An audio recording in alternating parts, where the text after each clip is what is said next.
llega Desde la Raíz por la señal de Agrotendencia. Hoy vamos a analizar, a abordar y a conocer el marco jurídico de las actividades agroproductivas en nuestro país. ¿Cómo estamos a nivel legal? ¿Cómo lo que está actualmente en vigencia beneficia o afecta a los productores agropecuarios venezolanos? Eso lo vamos a conversar en esta jornada Desde la Raíz con mis dos invitados. En esta ocasión, Leonel Plaza, abogado y productor agrícola, y Nicolás Espinosa, abogado especialista en el sector agroproductivo. Gracias por acompañarnos Desde la Raíz. Es un gusto tenerlos.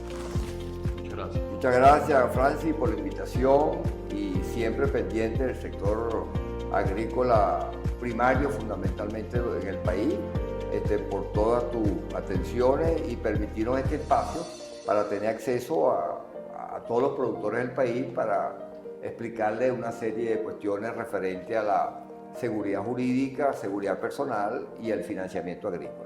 Sí, vamos a iniciar hablando justamente del marco jurídico, las normativas vigentes actualmente en Venezuela, entendiendo que hay una ley de tierras y desarrollo agrario vigente desde el año 2001. ¿Cómo esto beneficia, afecta a los productores agropecuarios? ¿Cuál es, en sentido general, lo que plantea esta ley? Bueno, mira, en primer lugar tengo que señalar que la ley de tierra agrícola vigente se promulgó en Gaceta Oficial el 10 de noviembre del 2001. Esta es una ley producto de un paquete de leyes que se elaboraron en el mes de octubre del año 2001, donde el presidente Chávez elaboró un marco de ley habilitante, 49 leyes para el sector económico y empresarial del país. Esta ley, bueno, mira, desde su promulgación, es una ley que ha sido nefasta, ha creado la inseguridad jurídica. Es una ley que a la fecha no ha sido reglamentada, no se conocen los procedimientos a seguir, pero no tiene reglamentación que le corresponde por la Constitución Nacional al Ejecutivo Nacional. Por lo tanto, eso quedó a discreción del Instituto Nacional de Tierra, la aplicación de esta ley de tierra, lo que permitió tomas, invasiones, confiscaciones, expropiaciones de tierra agrícola, que alcanzó a casi 6 millones de hectáreas en estos veintitantos años de entrada en vigencia de la ley. ¿Cuál es la percepción de los productores agropecuarios en Venezuela respecto a esta ley? Le consulto, señor Leonel. Bueno, fíjate, como lo dijo Nicolás, ciertamente la ley de tierra actual, la que rige el mundo del agro en este momento, vino a trastornar la vida agrícola, toda vez que en ella se contemplan varias instituciones y situaciones que, lejos de desenvolver libremente la actividad agrícola, han hecho que la actividad se vea reducida. Es decir, tenemos un Estado extremadamente poderoso ante una ciudadanía prácticamente indefensa. No hay, como bien lo dijo él, seguridad jurídica para poder atacar las injusticias cometidas en la ejecución de las instituciones contenidas en la ley de tierra. Básicamente, las instituciones que contiene la ley de tierra y que afectan gravemente al campesinado son las cartas agrarias, los usos no conformes de la tierra y el carácter ocioso de la tierra, que queda determinarlo de forma casi que arbitraria al INTI, que es el órgano encargado de la regulación sobre la tenencia de la tierra. En ese sentido,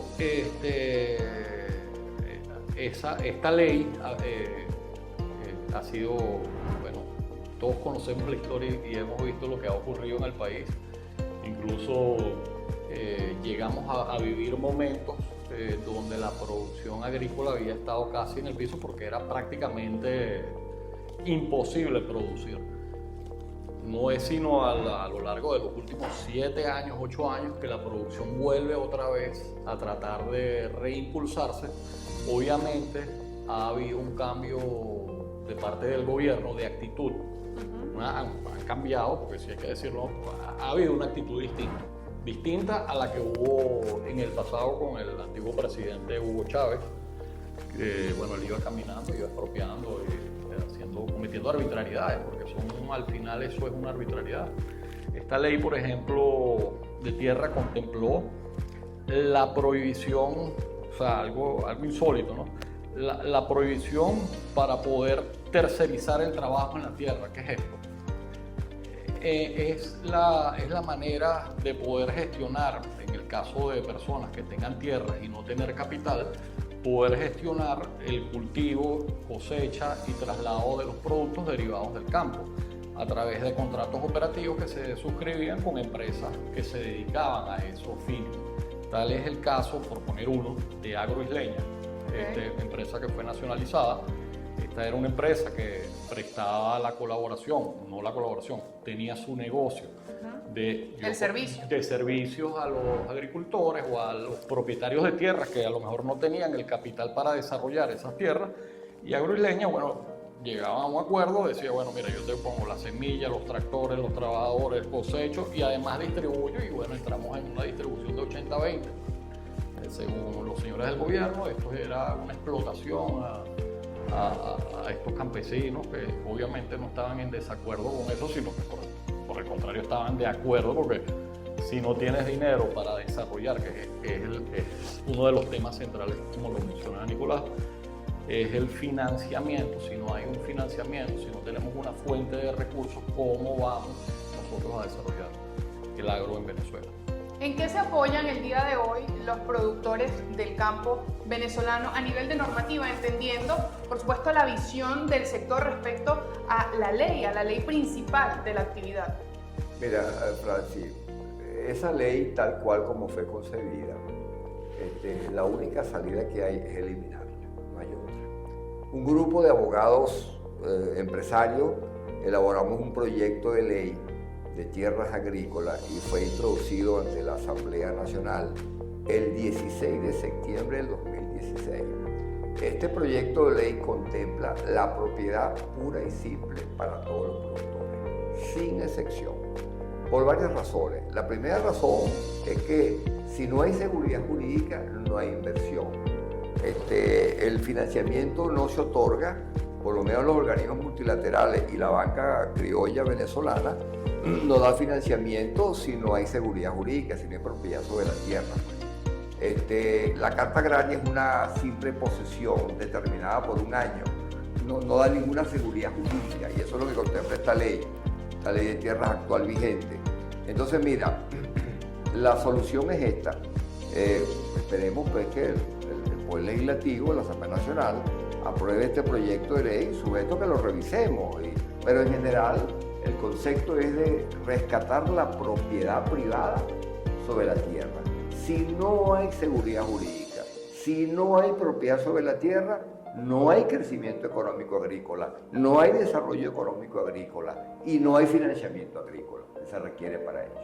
Nos corresponde hacer la primera pausa en nuestro programa Desde la Raíz. Al regreso también vamos a hablar, por supuesto, de las perspectivas, de las propuestas desde el sector agroproductivo nacional, entendiendo también que hay actualmente sobre la mesa, sobre el escenario económico, una ley de zonas económicas especiales que contempla además una zona para el campo. Específicamente hay estados que están dedicados a la producción en el país, que están incluidos en esa ley, incluyendo el estado Guárico, por ejemplo, y otras entidades. La importancia de esas perspectivas, de esos escenarios para los productores venezolanos. Eso lo conversamos después de esta pausa desde la raíz. Ya regresamos con más. Dos abogados me acompañan esta mañana en el programa Desde la Raíz. Estamos analizando el marco jurídico actual en Venezuela y cómo esto afecta o beneficia las actividades del sector. Antes de irnos a la pausa, quedó sobre la mesa el planteamiento de la Ley de Zonas Económicas Especiales, de la que se habla mucho, en este caso porque además hay una zona económica especial dedicada al campo. Su visión respecto a esta normativa. Bueno, fíjate, Francis. La Ley de Zonas Económicas Especiales fue una ley que fue promulgada el 27 de julio del año 2022, con un concepto de que para hacer un desarrollo en los estados, no nada más en zonas agrícolas, sino en las regiones, dependiendo la actividad económica fundamental de las regiones, con una serie de prerrogativas y una serie de beneficios. Ahora, fíjate, caso Guárico, se aprobó y se promulgó en la Gaceta Oficial zonas económicas especiales en el mes de julio del año pasado. Yo fui el presidente de la Junta Promotora, coordinador de la promoción de eso, de activar pues, zonas económicas especiales para el Guárico, con un objetivo que es incentivar la producción. Incentivar la producción sin que el Estado tenga que intervenir. La ley de zonas económicas especiales tiene 34 artículos. Uno de los artículos que es fundamental es que da seguridad jurídica sobre la propiedad de la tierra. O sea, el Estado que esté sometido a zonas económicas especiales no puede haber expropiaciones, confiscaciones, ni tomas, ni invasiones. El Estado no lo puede permitir porque lo establece específicamente la ley de zonas económicas especiales. Otra es la virtud del financiamiento privado. Ahora lo voy a interrumpir justamente allí, porque me parece interesante la inclusión de esta ley, pero cuando se mantiene vigente todavía la ley de tierras, ¿no es contraproducente iniciar la inclusión de una nueva normativa cuando hay una de base que no está adaptada de repente a los requerimientos, al panorama, al escenario actual del campo? Bueno, fíjate que, Francis, lo siguiente, la ley de tierras agrícolas, como ya te dije, no ha sido reglamentada. Facultad que le corresponde al Ejecutivo Nacional reglamentar. Como no tiene reglamentación, el INTI actuaba a discreción. Entonces, la discreción le establece a ellos de que acogerse a lo que es ley de zonas económicas especiales, que no permite, esta ley especial, ocupaciones, invasiones, tomas, expropiaciones, porque va en contra de esta ley de zonas económicas especiales. Esa es una de las grandes virtudes que tiene zonas económicas especiales. La otra es financiamiento privado, tanto nacional como internacional.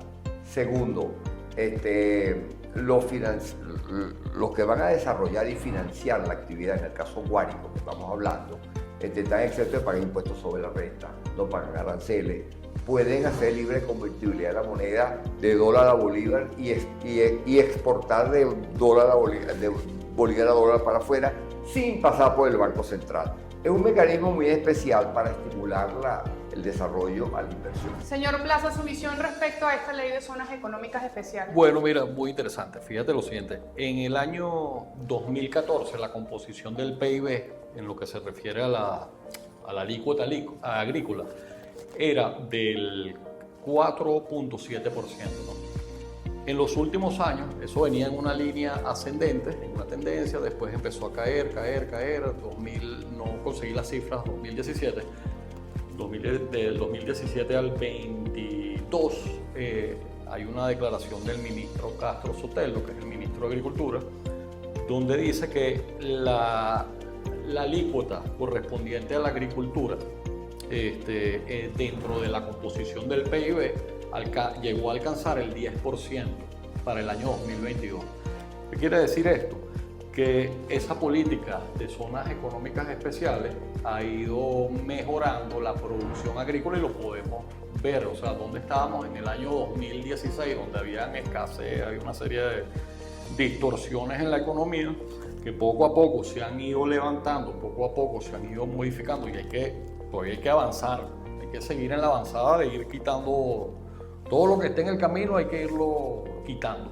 Lo que sea de alguna manera inconveniente. Y que distorsione la actividad. Obviamente, el tema, por ejemplo, el tema con las alcabalas no puede seguir sucediendo. Eso no es posible que un productor de queso del estado Apure venda el kilo en $1.5 y llega el precio se va inflando porque eso va alcabala tras alcabala tras alcabala. Al llegar al anaquel cuesta 7. Eso es algo que hay que meterle el ojo, hay que estudiarlo, hay que analizarlo. El caso Guárico, que es eminentemente agrícola pecuario, todavía no se ha empezado la ejecución. El caso La Guaira sí nombraron ya al representante de zonas económicas especiales, han hecho algunas cosas. Margarita nombraron ya el representante de zonas económicas especiales, porque son 5 zonas económicas especiales que básicamente se hicieron para turismo, que es La Tortuga, que es Paraguaná, que es Puerto Cabello, que es La Guaira y que es Margarita. El único estado agrícola por excelencia es Guárico, de zonas económicas especiales. Estamos hablando en esencia o de fondo que la ley de zonas económicas especiales de alguna manera allana el terreno y beneficia la productividad en el país. ¿Es una consulta para ambos? Bueno, mira, evidentemente que sí. Evidentemente que si aplicamos la ley, trae un desarrollo para el Estado. Y esa fue la intención de nosotros de promover zonas económicas especiales para Guárico. los productores agrícolas, las cámaras de comercio, pero que no empezaba a funcionar todavía, no empezaba a funcionar. O sea, no han nombrado los funcionarios que tienen que administrar zonas económicas especiales, no está reglamentada la ley de zonas económicas especiales, faltan esos elementos para empezar a reactivar la aplicación de la ley. Al día de hoy, ¿cómo los productores agropecuarios en materia de financiamiento se ven? ¿Cómo están siendo abordados esos temas puntuales del financiamiento, el acceso al crédito en el campo? Pero mira, tenemos 5 años sin la intermediación financiera, lo cual ha traído un decrecimiento en la economía agrícola, porque el tema es agrícola, pues el decrecimiento es en la industria, en la agroindustria, en todos los sectores. Tenemos 5 años y medio por una razón. La banca está sometida a un encaje legal de un 73% por el Banco Central. Es decir, te explico, tú depositas 100 bolívares en el banco hoy, mañana te quita el Banco Central 73. Entonces, con ese encaje legal que es bárbaro, o sea, la capacidad financiera ha disminuido muchísimo a nivel nacional. Estaba programado para el año pasado una colocación crediticia de 5.000 millones de dólares y solamente se pudieron colocar 400. ¿Por qué? Por el encaje legal. El encaje legal es una figura que utiliza el Ejecutivo Nacional para combatir la inflación. O sea, hay menos bolívares, no se compra dólares. Como no hay bolívares, le quito los bolívares a los bancos. Pero eso trae otras consecuencias. O sea, tú puedes ayudar a resolver el problema de la inflación, pero estás creando otro problema en la economía, que es un decrecimiento brutal. Vamos a hacer la pausa de la hora. Al regreso, el señor Plaza me da su visión también de cómo hasta el momento la falta de financiamiento está afectando la productividad en distintas zonas del país. Eso me lo responde después de esta pausa, ya venimos con más. La importancia del financiamiento para los productores agropecuarios venezolanos a juicio del señor Plaza. Bueno, fíjate, como bien lo comentaba Nicolás, el sistema bancario nacional, la banca, tiene que cumplir con la normativa en cuanto al encaje legal y obviamente eso dificulta el acceso al crédito, ya bien sea en bolívares, en divisas, en la moneda, en distintas monedas que se pueden, en bolívares o en dólares básicamente. El problema adicional que nosotros podemos ver es que existen fuentes de financiamiento que pudieran ser alternas. Por ejemplo, invertir o que las empresas agrícolas tuvieran mayores facilidades de colocar acciones en la bolsa de valores para que de esa manera obtener financiamiento. Sin embargo, cuando tú ves el procedimiento para colocar las acciones en valores, bueno, entre lo que tienes que pagar registros mercantil, lo que te cubre el abogado por llevar y dividir tu empresa y colocar una parte para sacarla a una oferta pública, eso es irrisorio. O sea, sería interesante que en Venezuela pudiéramos contar con una línea de financiamiento, ya bien sea bancaria, y otra línea de financiamiento en la bolsa de valores, que las empresas agrícolas puedan cotizar en la bolsa de valores.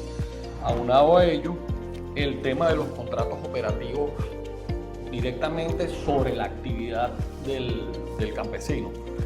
O sea, no es posible que si usted suscribe un contrato operativo para desarrollar un cultivo de maíz en el cual una persona es la persona que va a colocar la mano de obra, el dinero, la inversión, tractores, semillas, usted su tierra es susceptible de ser declarada de uso no conforme y la consecuencia de ello es la expropiación. O sea, son ese tipo de cosas porque, no tienes acceso a la banca, no tienes acceso a la bolsa de valores, pero tú pudieras generar contratos operativos perfectamente y de una u otra forma ir capitalizando. Al no tener esa opción, nosotros estamos atados de mano. ¿Cómo queda en todo este escenario que ustedes acaban de describir la denominada seguridad alimentaria en Venezuela? Ese concepto, ¿cómo está? ¿Cómo lo analizamos al día de hoy? Si tú buscas la cifra del 2010 para acá, después que se expropió Agroisleña, el decaimiento de la producción es brutal. ¿Okay? La producción primaria, estamos hablando. ¿Okay? Entonces, lo que se está pidiendo es, y se plantea es, rescatar una economía agrícola con nuevas políticas económicas diseñadas por el Estado, que es el que las fija, que es el que la establece, que es el que fija las políticas para que se pueda reactivar la economía. Y pensar en el esquema del empresario agrícola. O sea, aquella figura del campesino, del conuco, no olvídate de eso. Para poder desarrollar un país tiene que empezar con el concepto empresarial. El empresario agrícola en todas las dimensiones, pequeño, mediano y grande, pero con el concepto de empresario para poder producir los alimentos que el país requiere. ¿Cuáles son los planteamientos, le consulto, señor Plaza, en este momento desde el sector agroproductivo? Los agricultores, los ganaderos, ¿qué dicen cuando se reúnen las bases gremiales? ¿Cómo están? ¿Qué plantean? Básicamente, lo que hemos venido conversando, el tema del financiamiento, eso es un tema central necesario.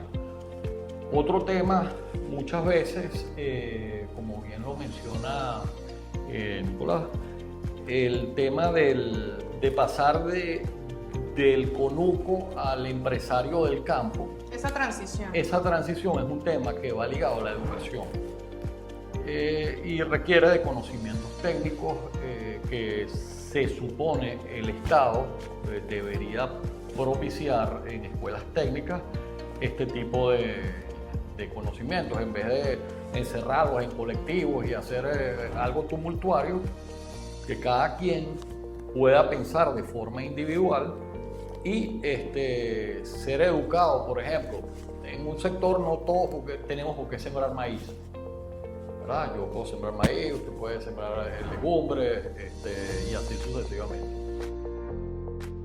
Y aprender y tener los conocimientos necesarios para ello. La transición del conuco al empresario del campo, los distintos niveles, pequeño, grande y mediano, debe ir de la mano acompañado de educación y pensar también en las condiciones de vida de los campos. El tema de la inseguridad, en sus dos vertientes, la inseguridad personal y la inseguridad jurídica. O sea, las dos cosas hacen que la vida en el campo sea prácticamente invivible o insufrible. Su comentario final, señor Espinosa, respecto a las prioridades. Mira, yo quiero cerrar esta entrevista con lo siguiente. Además de todos los elementos señalados, la inseguridad personal, la inseguridad jurídica, quiero sumar un elemento que es grave, la falta de combustible. Tenemos los productores ya 2 años que tenemos una deficiencia en el suministro del gasoil. Y otro elemento que quiero hablar es la inseguridad personal. La inseguridad personal atañe a los 18 estados cuya actividad fundamental es la agrícola pecuaria. Sí. Muchísimas gracias por habernos acompañado, mis dos invitados en este programa Desde la Raíz, Leonel Plaza, abogado y productor agrícola, y también Nicolás Espinosa, abogado especialista en el sector agroproductivo. Mucho trabajo, mucho camino por recorrer en materia jurídica, en materia de financiamiento, en materia educativa también, que lo mencionó el señor Plaza, sumamente importante para avanzar en el escenario agroproductivo nacional. A ustedes, como siempre, gracias por acompañarnos desde sus hogares. Esto es Desde la Raíz y esta es la señal de Agrotendencia, impulsando la producción nacional. Que Dios nos acompañe y que Dios bendiga a Venezuela.